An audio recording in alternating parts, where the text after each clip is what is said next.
Rotunda is one of the oldest religious sites of the city, built in 306 by the Romans. It is also known as the Greek Orthodox Church of Agios Georgios.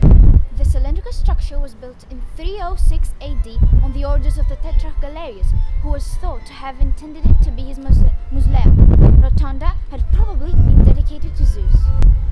So, the rotunda has a diameter of 24.7 meters. The walls are more than 6 meters thick, which reveals the reason why Rotunda survived a number of devastating earthquakes throughout the centuries. In its original design, the dome of the rotunda had an oculus, as does the Pantheon in Rome. The Rotunda of Galerius is 125 meters northeast of the Arch of Galerius, and both were basic elements of the palatial complex.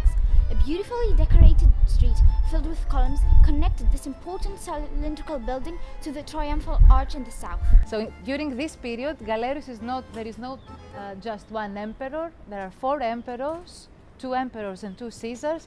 Galerius is one of them. And what he does, he actually does something rare for the Greek standards. He chose Thessaloniki to be his seat.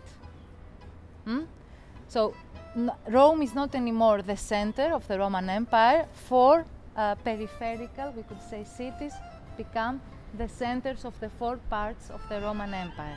Thessaloniki became one of the 4 important cities, so Galerius had to construct a new imperial complex with a temple. This is the representation, the Rotunda, a temple devoted to the cult of gods,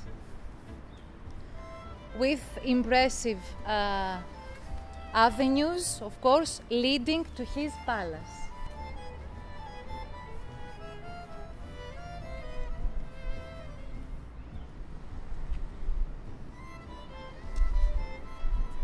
So as you can see, the part that still remains on the same ground is the Rotunda. It is unique. I mean, nowhere else in Greece you will find a similar monument. It is similar only with the Pantheon, for example, in Rome, if you have traveled, in Italy.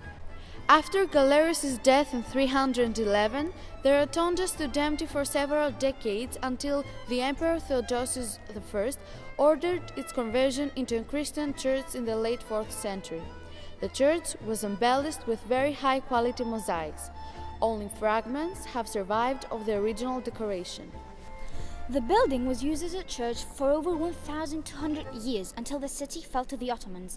In 1590, it was converted into a mosque called the Mosque of Suleiman Hortaji Effendi, and a minaret was added to the structure. It was thus used as a mosque until 1912, when the Greeks regained the city during the Balkan War. Greek Orthodox officials reconstituted the structure as a church, and they left the minaret. The structure was damaged during an earthquake in 1978, but was subsequently restored.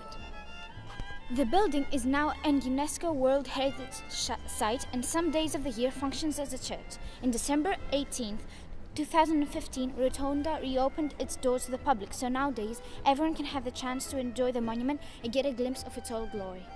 Now, entering, you'll be impressed, I'm sure, because it hosts one of the most impressive ensemble of Byzantine mosaic art. It is among the most impressive samples of religious Christian art, Paleo-Christian as we call it, from the very first period, the transition between the Roman and the Byzantine time.